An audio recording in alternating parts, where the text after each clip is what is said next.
Chapter 15. Good morning and goodbye. So go on then. Get on with your tragic backstory. I'm waiting. Miller shoved me into a wooden chair roughly. I don't think you're in a position to be talking like you are, do you? I shrugged. Meh, I'm gonna die anyway. Might as well die knowing I didn't bow down to the great and almighty Robert Miller. I expected to be slapped. To be honest, I deserved it. If I were in Miller's place, I would have done a whole lot worse. Probably along the lines of beating them senseless. He certainly had a longer patience thread than I did. He chuckled. Somehow, that bothered me even more than being slapped. There is no tragic backstory. I don't know why Jack is important. Truth be told, I doubt I will ever get told, but he's important, and I'm under strict instructions not to hurt him, lest I get into trouble myself. I raised an eyebrow. Uh-huh. And why, pray tell, are you under strict instructions to not hurt him? I thought the guy you're working for wanted money and nothing else. I quoted his words. I used to do this when he irritated me on the case, and it was clear how easily it bothered him. For all I know, though, everything he told me and showed me was false, just to get us off their back. No, the guy we're working for wants to buy the companies, and we get paid for it. We're in it for the money. I frowned deeply. But why does he want you lot to steal and burglarize the companies he wants? Won't that just reduce the revenue? Miller shrugged. Couldn't tell you. I thought the same, but we do what we get told. Those who ask questions, well... He grinned. Let's just say there's a reason we're all relatively unknown to this. I hummed. And anyway, I said earlier that we'd give back the jewels once he'd bought the company. Less value, less of a price tag. So, you're trusting the word of some shady billionaire in the hopes that he keeps his word and doesn't fuck it up? I raised my brow. Miller shrugged. And you've never met this man? I probed. Miller shrugged again. No, but it's none of my business. I'm here to get paid, and if I have to do it on words only and shoot some business guy in the head to ensure he buys the company, then I will. I snorted. And get charged with manslaughter and thrown in prison for the rest of your life? Miller shrugged again. And don't kid yourself, Miller. I've seen enough movies to know how he's going to play you all, I said. Miller leaned back. How, dear Danielle? I was always enamored with your storytelling. I shook my head in sheer disbelief. Honestly, if I had my gun, I'd have shot him long ago. Purely on the fact that he was as annoying as a gnat, and I zapped them with my bat. Whatever. Allow me to paint a story for you. Some guy who you don't even know asks you to help him eliminate any competition so they can buy a company for whatever reason he may have, whether it be a portfolio, real estate, or revenue. 3 people are enlisted, all of which have been on the crime scene for years and years. One manages to rope in a dirty FBI agent who somehow brings along a complete newbie who has a sibling in law enforcement. I paused. Keep going. I'm not giving any input as to how wrong you are until you finish. It's been a while since I watched a movie. So, you all get together to plan out your little scheme about how you're going to do it. One of you will continue your work in the FBI, a dirty cop as one would be labelled. The other would mess with the sibling's mind and continuously throw them, in my case, her, off the scent. This leaves the other 3, the most experienced 3 within the group, to pull off all the thefts and have the FBI chasing their tails like dogs. You pull it all off successfully, throw the FBI off the scent, and go to the next store to rob. You now have significantly reduced the value of that store, throwing the CEO into a spin and allowing your boss to slope in and buy the business he wants. I watched Miller's face. He remained impassive throughout. But, and here's the plot twist, the climax of the film. You didn't count on the sister, knowing that something was wrong. Instead of being the quiet female FBI lead, purely there to please the masses, she does her work. She does her research, and she knows something isn't right. She knows there's a dirty cop. But who? I continue dramatically. Just as she's getting close to working it out, boom, something happens and the case gets derailed. She comes back, having fallen behind, and finally works out who does it. Bang, the dirty cop is revealed and interrogates her into doing the right thing. When she doesn't, she dies. The bad guys win, the guy gets his business, roll credits. I finish. Tell me, am I close? I sneer. Miller concedes with a slight tilt of his head. Surprisingly, yeah. But you missed one crucial detail. I roll my eyes. And what would that be, oh wise one? He grins. What the boom was. He smirked. I frowned. What? Exactly what you said. As soon as she gets close, boom, something happens. But you don't know what the boom was, do you? I couldn't help the snort. To be fair, it could be any number of things, I answered back. Think about it. What was the one constant thing that has tried to derail you and knock you off the case? I thought about it. Well, there was finding out Jack was on the case, but that was too early on to have an effect. There was talking about Emily, but again, it happened long before I took the case. Maybe it was when I was mugged. No, I was fine after that for the most part. The only thing left was my seizure. It must be that. It's got to be my seizure. That was the only thing that knocked me, I answered. And who was there? Miller goaded. My heart skipped a beat. Mason. Mason was there. Okay, coincidence. What Mason does surely doesn't affect you. My heart grew cold. Oh, but it does. See, the first time he came was a surprise and genuinely took everybody off guard. But when I saw how much it rattled you and what you dealt with, well, I thought the best way to get you off the scent was to accidentally tell him where you were going to be. Miller smirked. My eyes widened. But how did he know about my seizure? I didn't even know about it. I trailed off. Unless... I gasped. You son of a bitch, what did you do? I snarled. Miller just grinned. What did you do? I screamed. Oh, just a little extra salt here and a little extra salt there. Maybe throw in some other bits and bobs. I thought you were going to die. I felt my cheeks heat with rage. How dare he? It just kind of snowballed from there, really. He nonchalantly continued. I shrieked and launched out of the wooden chair, swinging my fist at his face. He dropped. I readied my fists and met the furious stare of the man I once considered my friend.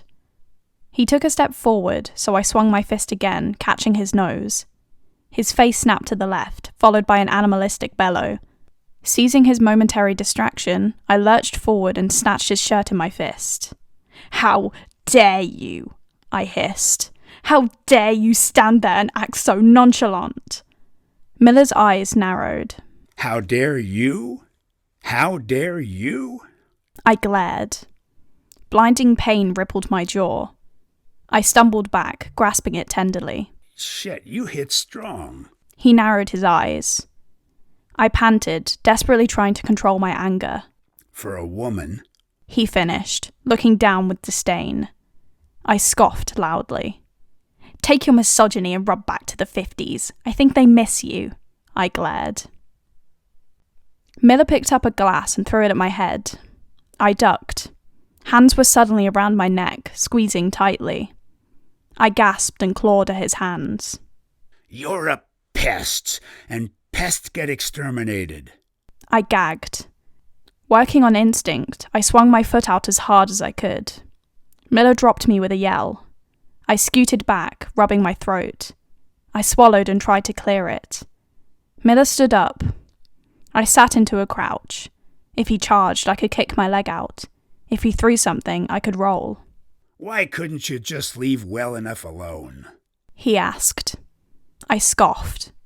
Really? Miller's nose twitched. Nah. He ran. I kicked out but missed his leg. He kicked my side. I grabbed whatever was next to me on the floor and swung it at his calf. He shouted and swore loudly. I rolled away and blinked in shock. Miller's leg bled from a small but deep gash. Did you just fucking stab me? He yelled in shock. I eyed him up and down. With Miller temporarily incapacitated, I took the opportunity to stand up. It was one thing to know how to defend yourself from unstable people. Working at a bar taught me that. It was another to defend yourself from a trained agent. And I thank Evans for forcing me into martial arts training. I met Miller's furious glare with my own. I settled into a defensive stance and held the knife across my body. Put the goddamn knife down. I'm not going to fight you with that. I glared. That's the point, jackass. Miller took a step forward. Really? Are you that worried I'll kill you? He grinned mockingly. I glared. Less than 5 minutes ago, you had your hands around my throat, asshole. So yeah, I do think that, I hissed. Miller moved closer. I flicked the knife in an arch around my body. He jumped back. You know, in the unlikely event that you do manage to kill me, Blake and Clarisse have plans to send you away forever. I laughed scornfully. Really? Forever? What the hell are you living in? Hollywood? Miller scoffed. They have certain contingencies in place to frame you for everything. They get away scot-free, probably with the money, and you get sent down for manslaughter, conspiracy, theft, burglary, and being in possession of illegal weapons. I hardly think a kitchen knife classes as such. Miller grinned. No, but the guns we have do. I screamed when somebody suddenly grabbed me from behind. I struggled in their grasp and flailed my legs frantically. Miller waltzed over, grinning sadistically. For the knife wound. He swung at my face. My cheek burned with pain. He readied his fist for another, but I flicked my head back into Blake's face. He yelled and dropped me. I scampered off and picked up my knife. Dumb bitch! I cried out as something hard smacked into my skull. My vision vibrated and blurred, but I stayed standing. I blinked harshly to clear my vision, to stop myself from crying, as my assaulter moved to stand by Miller. Clarisse? I asked. Truthfully, she was just a mass of colours, but her vibrant red hair was enough of an indicator. Blake grabbed me from behind again. I kicked back into his shin hard. This time, he didn't let go. A sharp sting radiated through my face. Miller slapped me. I kicked forward, but he jumped out of the way. Why are you doing this, Miller? I whined. He picked at his nails. They say money is the root of all evil. He smirked. My vision wavered, and I knew I was going to pass out soon. The trickle of something warm dripping down my neck just further proved it. But let me ask you this, my darling Astrid. I spat at his feet. Do not talk to me that way, I hissed. Miller laughed. Oh, I forgot. That's how your beau spoke to you. I kicked out again. He dodged again. I'll continue. What would you do with $1 billion, Because that's how much we're all getting, should you keep your mouth shut. I sneered. I'd pay a hitman to get rid of you, I spat. Miller swung at my head, and this time I let my brain shut off. My eyes burned as I opened them. Hey, steady. Somebody mumbled to my left. I groaned and pushed myself up. I blinked harshly and rubbed my aching head. What happened? I asked. Truth be told, at the precise moment in time, I had no idea if I was alive or dead. I also would have preferred the latter, as a lack of pain and angel wings seemed rather enticing. But alas, the grey basement room assaulted my eyes. How's the head? I turned slowly, sighing when I met the sapphire blue orbs belonging to the man who defended me earlier. Sore. I looked away. Yeah, you've got a cut. Doesn't look too bad, though. I smiled slightly. You checked my head while I slept? I teased gently. Levi glared. I wanted to make sure you weren't dying of a fucking concussion. I won't bother next time. I rolled my eyes, bad idea, and rested my hand on his. Thank you, I smiled. He side-eyed me, but didn't make a move to remove my hand. I stayed quiet, mainly because if I spoke, I might have vomited. I absolutely had a concussion, and probably a pretty bad one. It got you pretty bad, huh? Levi broke the silence softly. I sighed. Yeah, but I gave as good as I got. I replied equally as softly. Yeah? What'd you do? Managed to stab him with a kitchen knife. Levi was quiet. Then he laughed. I frowned. You good there? He wiped at his eyes. That wasn't what I was expecting. I tilted my head back and rested it against the wall. Not that he doesn't deserve it. The son of a bitch. I shut my eyes.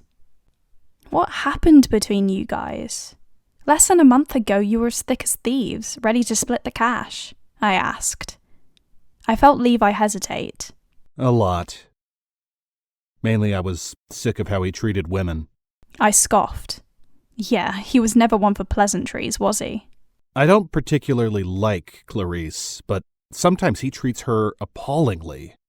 I know full well she can fight her own battles and would probably castrate me if I tried to get involved, but sometimes I think he stunned her to the point where she couldn't fight back. If you hadn't have turned on him, how much were you all going to get? I asked, curiosity finally winning over. Levi shifted against the wall, wincing as he moved. The guy who hired us was going to walk out with $36 billion. He'd give us all $1 billion if we kept the trail off of him long enough for it to be final. I whistled. Damn, maybe I am in the wrong career, I joked. The stairs suddenly creaked. I shot to my feet, followed swiftly by Levi. A right pair we were, my inner sarcastic devil snickered. Me, concussed, barely conscious, and Levi, injured beyond all accounts, probably concussed as well. Relax, it's just me. Relax? Relax? I shouted. Blake held a bloody tissue to his face. Yes, now, will you stop? I have something that you'll want. I glared. Unless it's a photo of you and Miller in a grave, I don't want to know. Blake ignored me and flicked out his left hand. I gaped. My watch, I breathed out. He threw it over. It's been going crazy, so I stole it before Rob noticed. I narrowed my eyes at him. Thanks, Blake. I was cautious. Once a thief, always a thief. I'm not sorry about that, by the way. You deserved it. I gestured to his swollen nose. Blake rolled his eyes and opened his mouth when suddenly, thump. Levi! I dropped to my knees by Levi's fallen form. Shit! Levi, wake up! Wake up! I smacked his face to no avail. Blake, grab me some water, I snapped. I continued smacking Levi's face in the hopes he'd open his eyes. Blake! I yelled. I pressed my fingers onto Levi's neck and felt for a pulse. A bit fast and jumpy, but it was there. Here, I've got some cloth for the bleeding as well. Blake panted behind me. He put the bowl of water down and I snatched the cloth from his hands. I dunked it in and placed it on his fever-ridden forehead. Blake, check him for any open wounds, I said, already scanning any visible skin. Levi's eyes fluttered slightly before a groan escaped his mouth. Levi? I asked, shaking his shoulder. He groaned again. Blake? I hissed. He's bruised, 7 ways to Sunday, but no open wounds. Probably no broken ribs either. I sighed softly. Levi's eyes opened. Ugh, what happened? You passed out. I helped him sit up against the wall. Ugh. He groaned again. What's he doing here? I glanced at Blake. He brought some water for you, I answered. Levi grumbled. I faced Blake. Miller's going to come down here steaming if you don't go. He'll wonder where you are, I said, nodding upstairs. Blake sighed loudly. Yeah.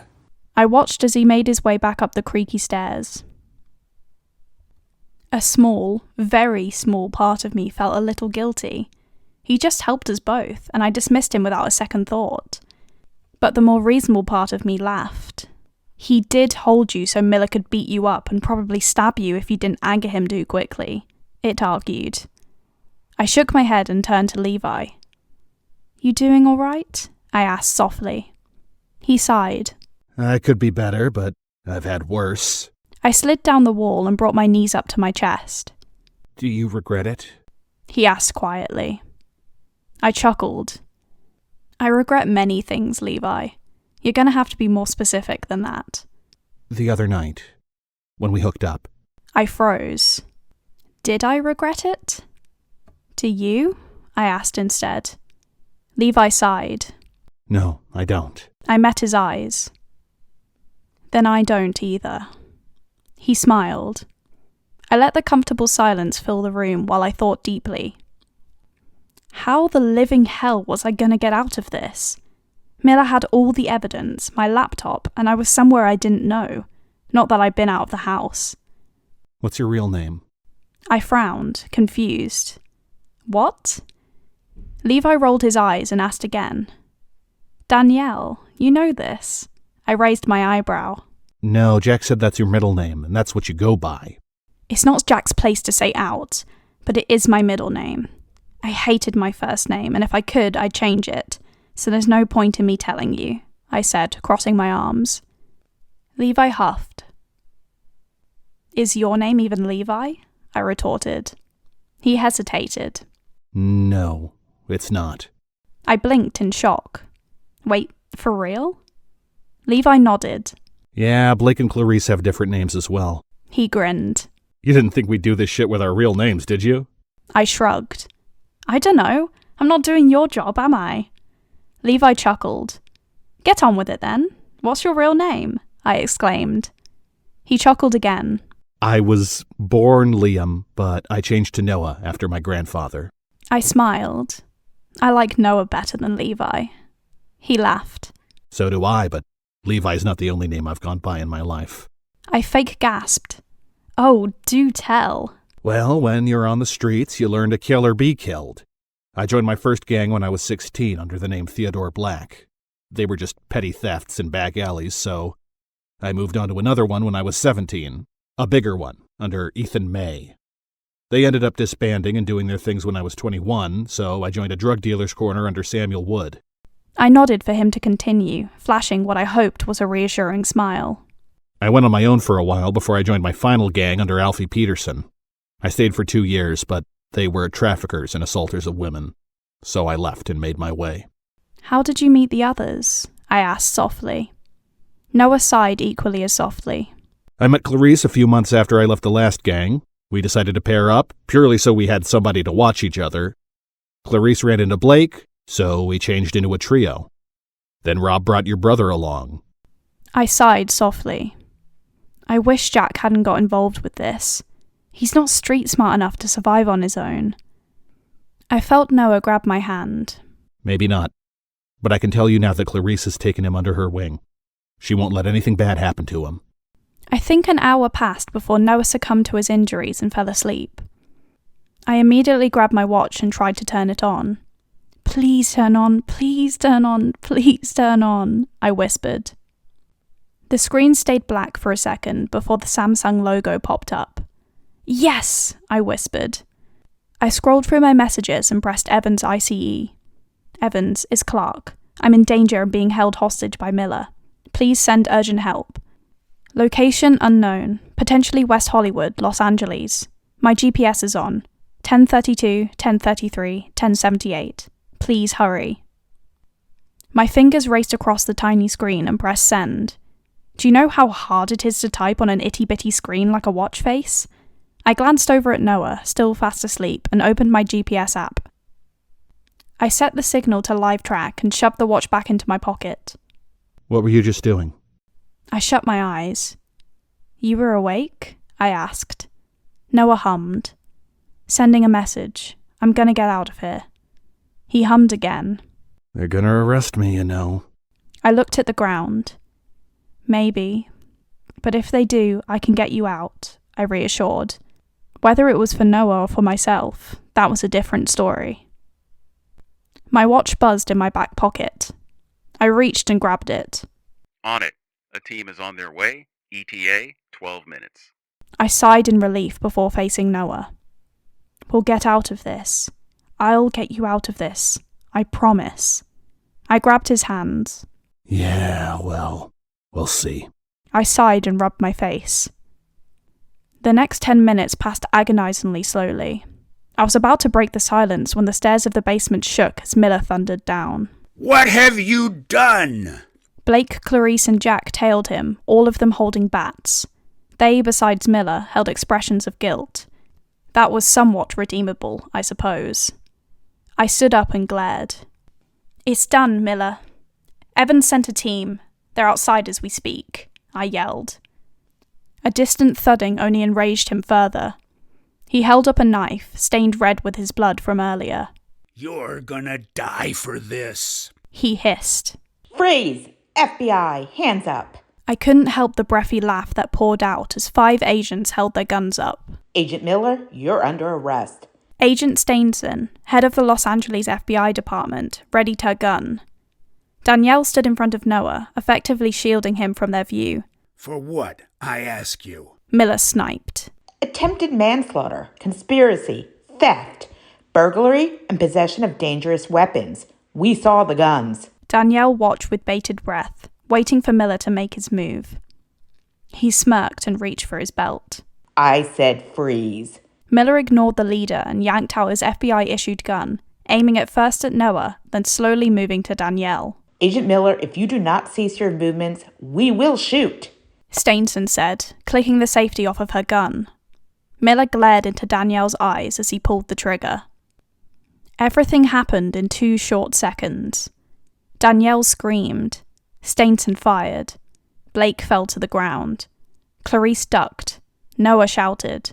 Jack dived. Danielle hit the ground, panting. She felt no pain. It had to be the adrenaline, she told herself. She moved her hands from her head and looked around. Miller lay next to another body on the ground, dead, a pool of blood surrounding him. Staneson was handcuffing Blake while another agent attempted to stem the bleeding on his leg. Clarisse swore loudly as she was pressed to the floor, a muscular agent preventing her from running. Danielle tried to scramble away from the blood puddle, but somebody grabbed her foot. She kicked out, shouting, Hey, it's me! Noah helped Danielle stand, holding her as she shook. Granted, she'd not been on the scene for all that long, but she had certainly seen her fair share of gruesome situations. Usually, blood wouldn't bother her, but having been the one held at gunpoint, well, it changed a lot. Danielle inhaled slowly, forcing her work self to take over. Yeah, so it probably wasn't a healthy coping mechanism, but it worked. There were 3 agents in the room, 1 cuffing Clarisse and 2 focusing on Blake. The other 3 were scouting the house, at least if their heavy-soled footprints were anything to go by. As mentioned, Blake and Clarisse were on the ground, Noah was by Danielle's side, and Miller was dead. But there were 2 bodies. Danielle's heart dropped. Jack? She mumbled. Jack! She shrieked. Leave him! Noah hissed, hauling on her arm. No! Jack! She cried, trying to fight Noah off. He wound his arms around her waist and dragged her out. Jack! She sobbed. Noah pulled her out of the basement, guilt racking his body. She should be there with her brother. But Noah knew he was long dead, and that was the last thing she needed to see. No doubt the FBI agents would be on their tail as soon as they finished with Blake and Reese. He grabbed her hands. Hey, look at me! He grabbed her chin and forced her eyes to meet his. They shone with unshed tears. He held her gaze. You don't need to be in there to see that. He spoke gently. She finally broke the stare by wiping her eyes. I can't believe he's gone, she whispered. I hated him for so long. He grabbed her chin again. No more of that. You need to stay out here, in the open. But what about you? She argued. Noah cupped her cheek. Don't worry about me. I've been on the streets before. I can do it again. He watched her eyes narrow slightly. No, she frowned. 14A, Valencia Street, San Francisco. Noah frowned. It must be the shock talking. That's my address. Go, they don't have it. Hide there, I'll be there soon. Danielle glanced over her shoulder. And 2, my real name is Astrid. She smiled. Noah smiled back. Now go. Don't worry about me anymore. I'll see you soon. She took a few steps backwards. Noah nodded once, then took off running. Danielle waited until he was out of sight before she ran to Miller's old car and smashed the window with her elbow. She grabbed the first gun she could reach and shot 3 times into the riverbed. The sound echoed loudly. Agent Clarke, what was that? Staneson rushed out of the house, her gun poised and ready to shoot. Danielle nodded to the riverbed. I shot him. He rolled into the bed. He's gone. She fake panted. What about the others? Danielle asked. They're going to be interrogated back in Newark. Agent Evans is the senior in charge of this, so we'll ship him over there and he can deal with them. She paused. From there on, it doesn't concern me. They'll probably go away for a while. Danielle nodded. And Miller? Will be autopsies and dealt with appropriately. Staneson smiled slightly. Come on, you're in shock. I want to get you checked out before you go.